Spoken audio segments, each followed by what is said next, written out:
We're recording on Saturday morning, May 24th. It's been a crazy week of playoff basketball. The conference finals are at 2-0 apiece.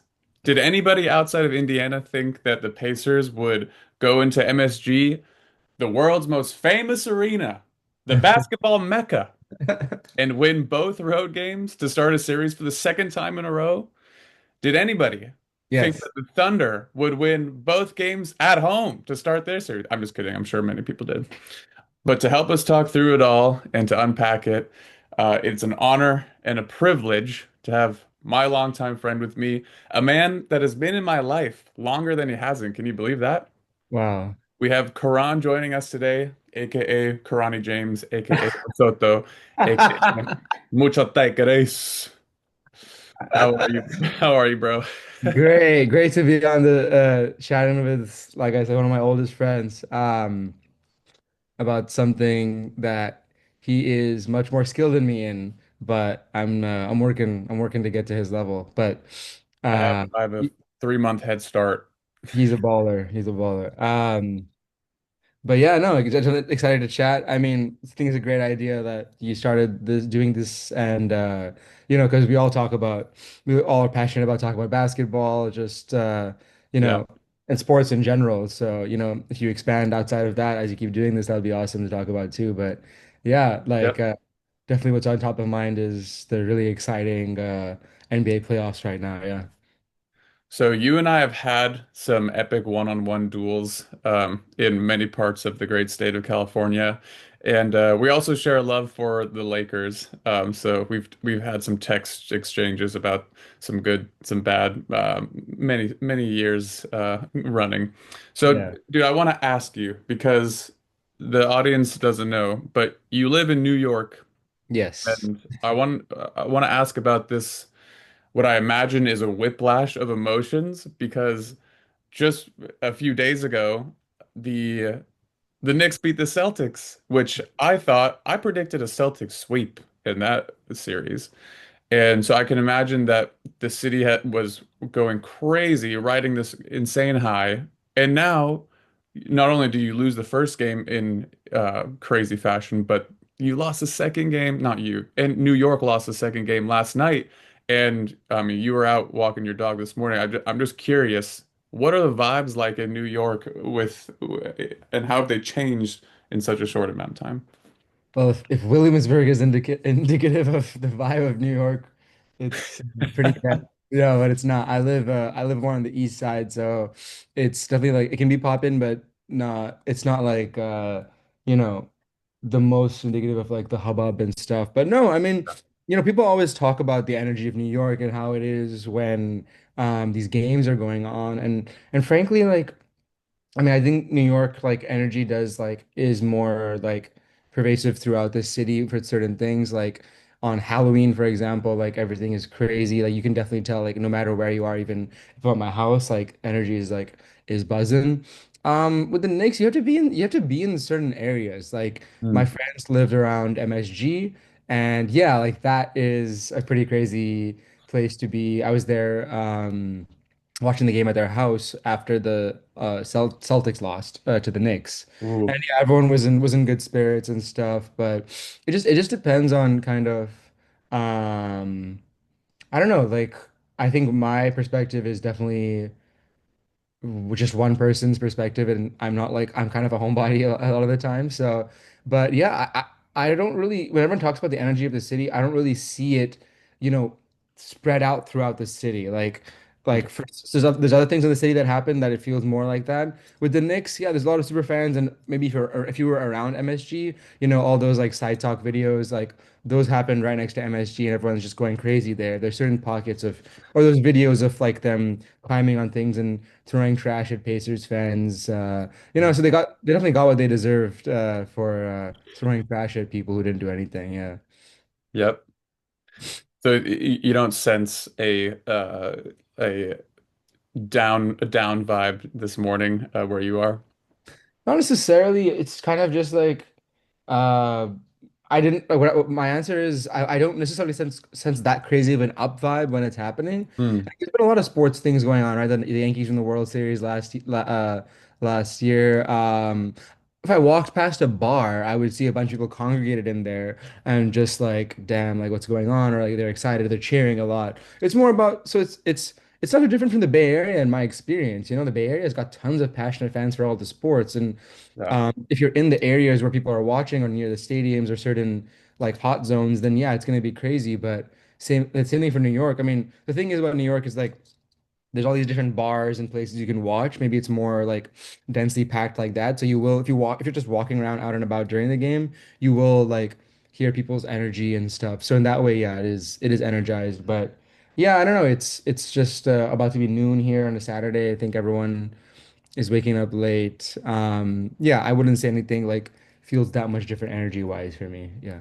Okay. Well, interesting to get someone's perspective who's on the ground there. So thank you. Yeah. Dude, I didn't know this until a few days ago, and I'm very excited to get your full story here. Despite being in the New York area, Karan texted me all caps. Well, for one word, he said, "I hate all caps the Knicks." And after both of these losses, you texted me, "New York, stand up." And I could tell that you're really enjoying this. And I'm curious just where this hatred has come from. And yeah, take the floor is yours. Yeah, it's not so much for the team. I respect Jalen Brunson, even though I think he looks like a wet baby. Like he gives like he gives a lot of like inspiration. It's kind of like what Curry did for a lot of guys shooting threes, which honestly has kind of ruined the game a little bit. But Curry's the only guy who's allowed to shoot threes. But yeah, Brunson, man, like he just looks like an LA like a lifetime fitness hooper, man. Like that guy's just out there. He's definitely not 6'2". He's probably 6 foot or 6'1". Um, and he's not doing anything that flashy with his moves. Like these are all moves that we can all do, but he's clearly very savvy and he's a clutch player. He makes things happen. So I like him a lot. I thought that Dallas trading him was like really silly. Um, I like Mikal Bridges. I love Josh Hart since he was on the Lakers. I'm pretty sure he was on the Lakers summer league team. Like that summer league team is legendary, man. They had like Alex Caruso, Kuzma, Ingram. Ingram. My God, I think he was. They were labeling him back then like, oh, Ingram. He's the player in summer league that's too good to play. And I'm like, yeah, bro. Like, what has he done? Like, but Lonzo, like, yeah, they won summer league, and that team was like, that was a really good young core. And Josh Hart's always Yeah. been like my kind of player, like the way that I like to play sports. Like, just work hard, be smart, like put in the effort, and then just make a good impact. But he And doesn't do anything flashy necessarily mm-mm. either. Yeah. So it's a very gritty team. So like I don't even think that my feelings for the Knicks, I never know series to series how I'm gonna feel if I don't have a dog in the fight, right? Like the Lakers are out, right? So Yeah. I don't have such love for the Lakers necessarily, but LeBron and I think Alex and I are both big LeBron fans and just follow him wherever he goes. He's just like the legend. And what was I gonna say? But yeah, without having being more neutral, just like I was just surprised to see which teams that I was interested in this year for the playoffs. It's been a very much more Yeah. exciting playoffs than it has been in years. But it flipped around. Last year I didn't want the Nuggets to win. I wanted the Timberwolves to be the Nuggets, etc. This year I can't stand the Timberwolves. I don't know. It's just weird. It's the same thing. Like Knicks versus Celtics. Initially I wanted the Knicks to do well, actually. So it's a very recent kind of hatred to answer or just strong feeling to answer your question. It's kind of like the way they acted after they beat the Celtics. I mean, dude, Jason Tatum went down with an Achilles injury. Like the Celtics were up on 20 points on them every single game. Like they Yeah. acted like I just don't think that the hype is warranted and I'm getting like fussy about that. And Some imposter vibes. yeah, and aside from the team and how they're doing, I can say for sure I do not like the the coach Tibbs and the Knicks fans. So that kind of goes into the not liking the Knicks. Yeah. Yeah. Tibbs has been a frustrating coach for me at times because I just feel like he doesn't protect his players. But what's interesting to me about the Pacers and Knicks is that the Knicks were talked about as like this clutch team that you just get it to the last 5 minutes and let Brunson cook. Um, But dude, the Pacers have proven to be like the ultimate clutch team so far. And um, I'm really curious because the game one, the crazy end to game one, this game is going to be etched in history and is going to be the game that all future comebacks are compared to. I want to ask you about your experience watching that, but I'll detail mine quickly. Yeah. Um, I have the game on at my house. My parents and I are eating dinner. It's halftime, third quarter, and I'm thinking, okay, like it's a close game. In for the fourth quarter, like I go into the living room and I have stuff to do on my laptop, so I have my laptop open and the game on, and I'm paying attention. And the Knicks go on this run, and it feels like the Karl Anthony Towns game where he's knocking down threes. He and Deuce McBride both got fouled on 3-point shots and went to the line. That's like 6 points or 5 points right there. And then Cat had a great block on one end, and then also on the defensive end had a play where he just basically forced Siakam to like fall over and turn the ball over. And I was thinking, and then that play where he got the ball and like ripped through on Thomas Bryant, and Thomas Bryant flops, and then he finishes up on the other side. And before I know it, it's a 16-point lead with like 7 minutes to go. And I'm thinking, damn, okay, this is New York is like putting their foot down and finally like winning convincingly. And this will be the Karl Anthony Towns game. And then so at that point, I'm like more concentrated on what's going on my computer and what I'm doing. And then I just keep looking up. It's like, oh, the Knicks, or the Pacers have scored a three. It's like, okay, it's a 14-point game. Okay, it's a 12-point game, 11-point game, and then they just continue doing this. And after three consecutive threes, I like put my laptop down and start paying attention. And then OG and Anunoby, we're fast forwarding to Right. the last minute. And the Knicks are up by 9, and the Pacers Aaron Nesmith is making insane shots, like the one where he like fell over, and the one where Josh Hart came out and contested him, and he just took one dribble to his right and pulled up. I was like, this guy is like, I said it to my parents, like he must be breaking a playoff record. He just hit so many threes in a row in the fourth quarter, and before I know it, it's the Knicks are up by 2. Hmm. Or no, they're up by they're up by 1, and OG Anunoby's at the free throw line with like 7 seconds left, and he misses the first free throw. And I'm thinking, no, sorry, they're up by 2. Wait. No, yeah, they're up by 1. He's at the free throw line. He misses the first one, and I remember saying out loud, the Pacers are going to win this game. And then he makes the second one, and the Pacers are down 2. And Right. then with 7.9 seconds left, the crazy Tyrese Halliburton play where he even gets into the lane, and I'm thinking, oh, he's gonna do a floater that he's done. But then he decides he doesn't like it. He comes back out, and almost like that Steph Curry shot where Steph Curry's like dribbling around and then he turns his back to the basket, runs out to the 3-point line and takes that fadeaway three, and Steve Kerr's like, "What are you doing?" But it goes in, and he's like, "Whatever." It reminded me of that shot Yeah. Yeah. and the insane shooter's touch, like it hits the back of the rim, goes super high in the air, and I'm thinking, dude, we don't this. I've seen many of these go in. Like this isn't over. Let's see what happens. And Yeah. it drops, and it was one of the craziest things I've ever seen. And of course, it went to overtime, and the Knicks lost in overtime. But that I'll remember forever. And I want to know what your experience was like watching that in the end of that game. Totally, yeah. I mean, the interesting thing about being on the East Coast last few years, like I'm used to growing up in the Bay Area, obviously, and watching games like really late. I used to start watching games like 5 or 6 p.m. In the Yeah. Bay, so it'd be right after work or like even just at work, like finishing some things up. But here it's like, and it's always like end of the day, you're done with everything, and you just gotta watch this game till late. So.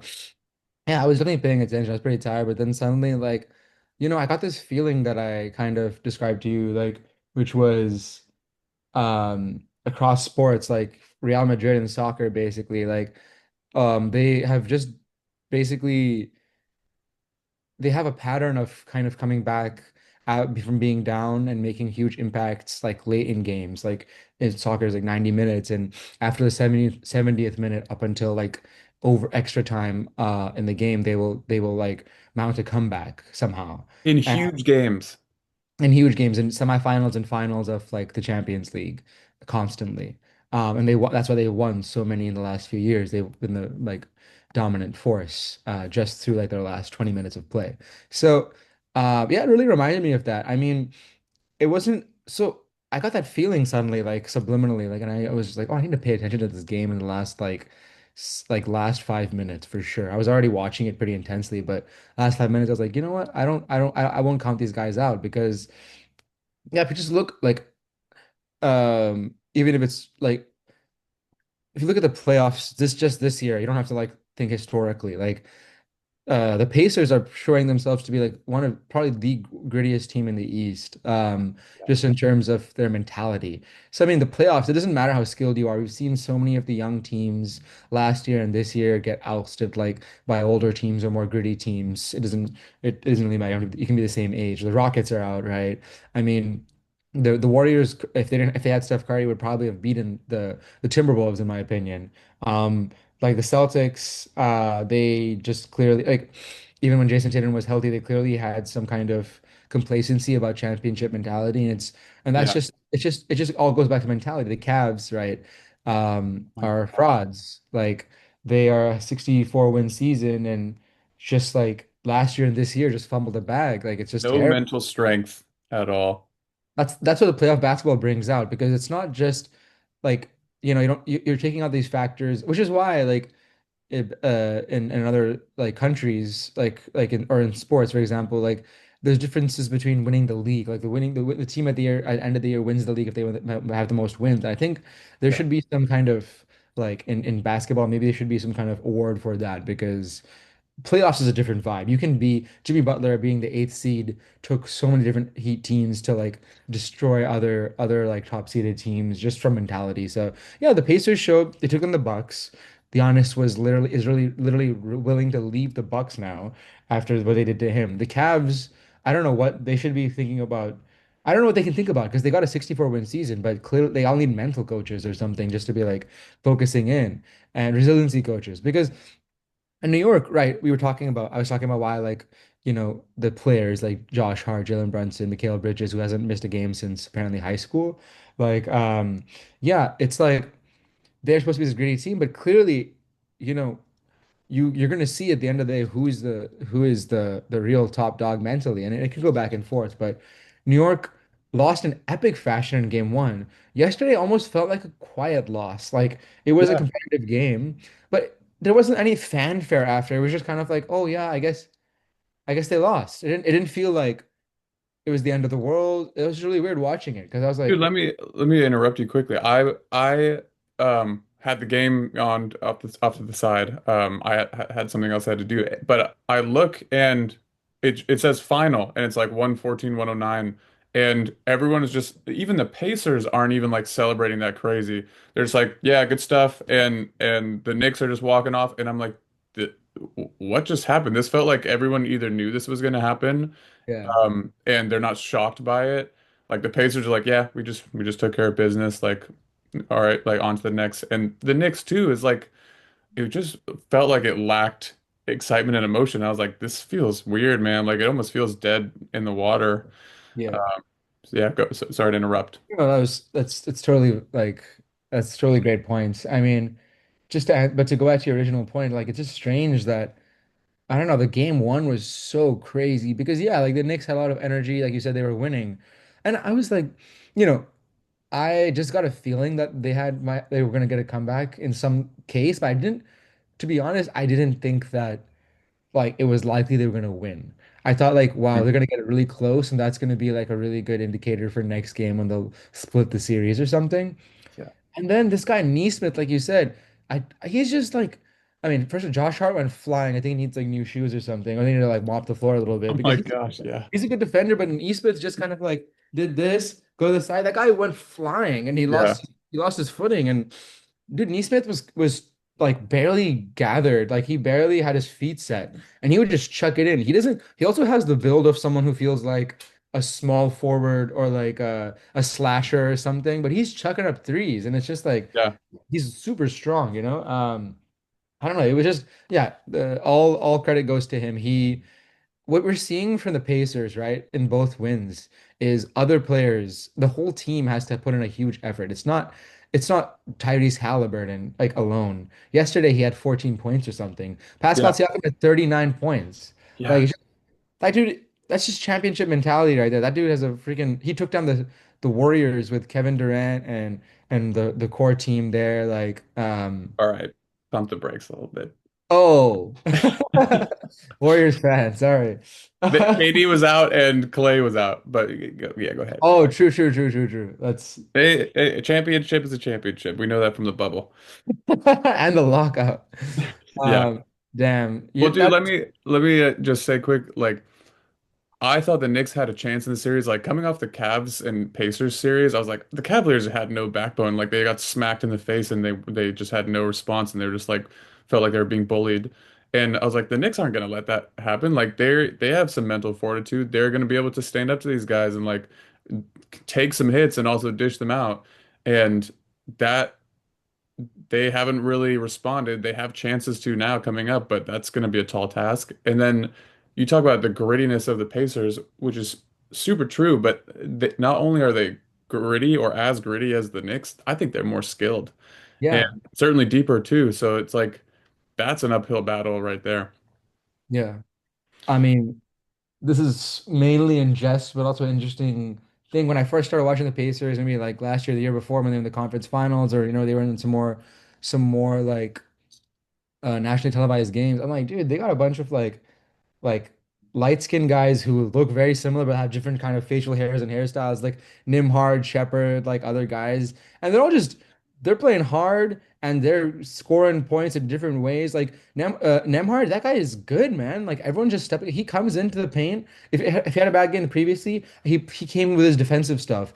This yesterday, he comes in, he makes some clutch like mid range jumpers. Like that's the whole thing. Like people, um the I lack of love, emphasis on the mid-range these days is just like ridiculous because it is the game saver instead of chucking up your people are living and dying by the three where and you need a mid-range even if it's a acrobatic shot or supposedly a tougher shot if you're practicing that in any way like it's a much more like in my opinion being a very kind of big fan of the mid-range like Michael Jordan wasn't just chucking up threes right like people were making mid-range and you can clearly practice that from different angles and it'll like be a clutch shot. So yeah. I mean, that's a great segue into the Western Conference Final. But before we get to that, I want to ask you one quick thing. The Halliburton voice change during his press conference answers. Do you know what I'm talking about? when it gets like really high or Yeah, when he starts out like this, he's talking this, and he starts talking like this, and I'm like, "D- is that real? What's going on? What do you think?" I don't know. I keep hearing him talk in different ways. Like sometimes he's like like sending a video to people with three girls in the background. I'm like, aren't you or I don't know, he's an interesting character for sure. He's on some like Drake mentality, but he's clutch, man. I mean, like end of the day, like he's the competitor. I won't say he's clutch necessarily, but he's been part of some epic stuff. I mean, they got MSG is just prone to guys coming in like Trey Young and Halliburton and just kind of like having some epic moments. I mean, Yeah, like once he threw that out, I was like, even if that's a two, that was crazy. That was yeah, crazy. I yeah, was, I was telling you, it was a mix of the KD shot from the Nets against the Bucks, and the Bucks maybe wouldn't have won the championship that year. And then Kawhi's shot when he took on the 76ers. It was just crazy. Like, yeah. uh, That's a good combo. yeah. But onto the West, like you said. Yeah, I'll just say on the Halliburton voice, I watched his TNT press or like TNT appearance after game two last night, and he has a lot to say and he talks quickly, and I think it's kind of a like my hypothesis is he starts out low and then as he's just like getting out of breath or ha says more, it just kind of the voice level just rises. I don't think he's doing it on purpose because he I feel like he's very aware of what he says and all, and very calculated. So who knows? But he gave really good, and I was like, he's a very cerebral guy. He's got some really Yeah. good I analysis. can't decide if I really love him or hate him. And I think I'll know by the end of the playoffs, but I'm leaning towards love. For sure. I mean, I was like, dude, I mean, I never really I didn't watch the Pacers at all. I didn't pay attention to them in the season, but, you know, playoffs is a great time to see teams that you don't really like pay attention to that often. And then suddenly it's just like, yeah, wow, this Yeah, guy. I mean, I miss the Pacers like being good from the Paul George times against LeBron. Like those were those are crazy sick. times. And was it Miles Turner on those teams too? It feels like he's been on that team forever. Let me look it up Roy really. Hibbert was on that team. Oh, that guy was crazy. Yeah. But Miles Turner's been around for days and he's only 29. Like that guy is so athletic for being as giant as he is. He's Like, wow. Yeah. yeah, Um, yeah, the we can move on to the West. right. Game 3 is tonight. Wow.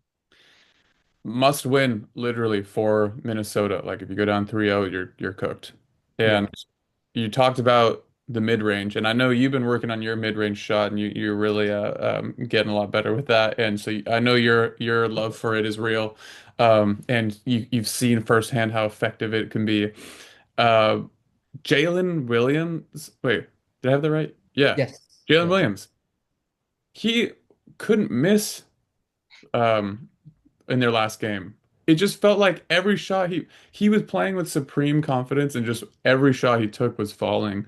And I was thinking, well, if you have Shea doing his normal stuff, and then Jalen Williams not missing shots and playing this well, like there's nothing you can do.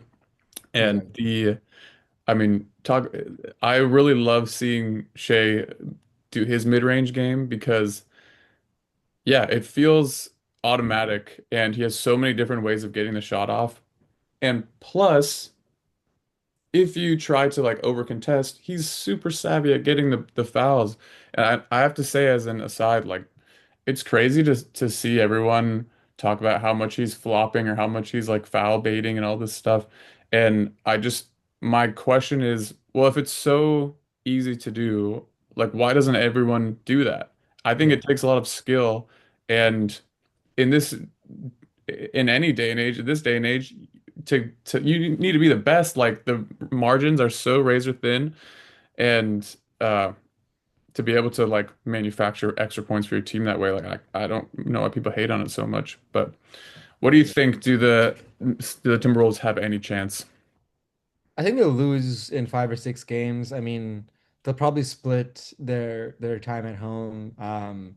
The Thunder look like they've come into their own a lot. Like I was definitely not a believer initially. I mean, the Nuggets but that's the thing. Like the Nuggets are just battle tested, even if they lost their GM and their head coach. Like Yeah. Jamal Murray was getting some crazy mid ranges and other clutch points. Aaron Gordon, Bay Area zone. Yeah, Midi, he was at school with us at the same time, and he was just, I remember thinking him very overrated because I feel like other people in the draft, I mean, I was just obsessed with watching those hoop mixtape of the draft class in high school those years. I'm pretty sure Andrew Wiggins and Julius Randle are the same, like similar draft class. And so I remember Aaron Gordon was like ranked number 3, and I was like, dude, this guy is just throwing down dunks. He just happens to be like a giant man, but from his interviews, like he's a very humble guy.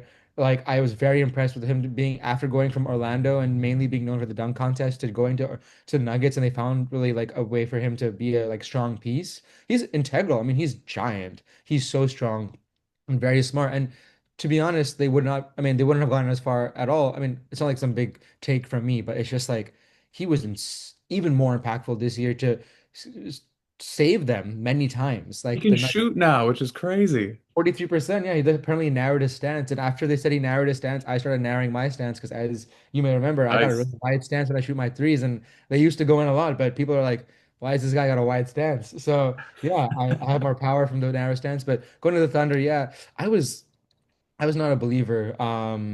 I was thinking the Nuggets were gonna, it goes back to mentality, right? The Nuggets were just the mentality was too strong. The Thunder, I thought they were gonna do the same thing the Cavs did because last year they were just young and they didn't have it. Their players aren't ruined. But Jalen Williams, dude, when that guy's on, he's actually like, I mean, it's like you said, he's their X factor. Like that guy, Caruso is a mainstay. He's been a favorite of ours since the Lakers days when he had a little bit more hair. I'm glad he kind of like embrace the baldness a bit. Because he's a very athletic guy and very smart guy defender, great passer, defender. But Jalen Williams, man, like that guy, he's only, I mean, not only, but he's 6'5". He plays like he looks and plays like he's bigger. Like he's extremely athletic and he's a very well-spoken guy. I think he like his parents he grew up in the Air Force. Like Mm. he's just a very interesting character, super young, and I think like when he's on like in any capacity, just he's so athletic, he's so dynamic, like they will amongst their other stars, Chet, they have a bunch of guys who on their own could be like one of the main players on a team, like Chet, Yeah. maybe could be a main player on one team, but together and their defense and their chemistry, they've had chemistry for even before they were good for like the last 3, 4 years. So yeah. And New York Nick, former Nick Hartenstein is Oh just yeah, that what a great pickup for them. I really like him. Quick note on Aaron Gordon. I don't think I've said this on the podcast before, but I played against him in high school. And I shouldn't even say I played against him. I was on the same court. He killed us and me. You talk about watching those mixtapes. He crossed me up in one of those mixtapes. Oh And then no. in the same mixtape, he th in our building threw the ball off the backboard and smashed it. I'm surprised he didn't break the hoop. Oh, But dude, he was a force. And just to save a little bit of face, when we were playing them in their building. I did hit a little floater over him that he tried to block and he didn't. So oh, that memory stays with me. And yeah, I take a little bit of credit of helping him get to where he is let's today. go. You're welcome, Aaron. No, it's been so cool to watch him. And so it's awesome that he won a championship. I remember the videos. He used to just come into St. Francis and just destroy. And everyone would be like, "Well," everyone just. But the games are packed because everyone would want to see him just doing these dunks. You know? Dude, we had a Chinese exchange student stay with me. And after the game, she was there at one of the games. After the game, my parents are taking photos of her with Aaron Gordon, and I'm Yeah. coming out of the locker room like, "Yo, like I'm your bro. I'm your homestay like your brother. You're taking pictures with the opponent? Like what? Come on." But I hope she knows who that is and still has that photo, but that was just Love so it. funny. Yeah. Yeah. Well, last question before we go. I'm curious, who you have winning the chip right now? If you had to bet on it, who do you think's gonna win? Yeah, Thunder. I would love to see the Pacers in the finals. That'd be so sick. I'd love to see them go head to head, but the Thunder have been picking up steam and they look really like, in my opinion, comfortable. Like they didn't look comfortable until now, until the series. And Yeah. now they're just kind of like they're settling in. The Timberwolves are like really lacking in somewhere or the other in leadership. It's good that like Ant is going in the paint more now, and that's like his strength. Like he's so athletic, and he should just be like getting in there, getting fouls, etc. Like go to the Jimmy Butler school of getting fouls. But SGA, like you're talking about him being able to get to the points. He's the MVP now. Like I mean, he's a generational talent. Like and his ability to do that hook or whatever, or just get like whatever he's getting. It's kind of like James Harden is another generational talent, right? Like that guy, like they made rules when they make a rule change for you, then you know that you were like unstoppable. So Yeah. they might make a rule change next season or the season after, but for now, like SGA's got a strategy, he's really smart. And even besides that, what he's doing, he's so good. He doesn't need to be doing that. He can kill He you from doesn't make mistakes. he's so shifty laterally, besides being fast vertically. Like he can just kind of move around you and get to where he wants to go. So yeah, I think to answer your question, I think the Thunder They will. have so many tools around him as well, which is just Yeah, you can't stop them. yeah, they're a young and hungry team, and they. I mean, it's great to see them back. I mean, they were in the finals against LeBron and they won the first game then, and they had a lot of potential. It's really sad that the team broke up, but in multiple different times. But yeah, like the Thunder. Yeah. Yeah, I agree with you. When the Nuggets beat them in it was either game 5 or 6. I thought, oh, that the Nuggets are like pulling out their championship card and laying it down.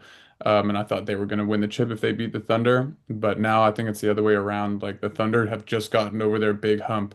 And I think the Pacers are probably going to be in the finals. We'll see if they can cause any. rifts in the OKC defense with their pace and just with their grittiness as well. But I think the Thunder are primed and ready to be that chip team. And it feels like it when you watch them. It's like that stadium and how they all carry themselves. Like, damn, they are the overwhelming favorite. It feels like they're already the champions. Yeah.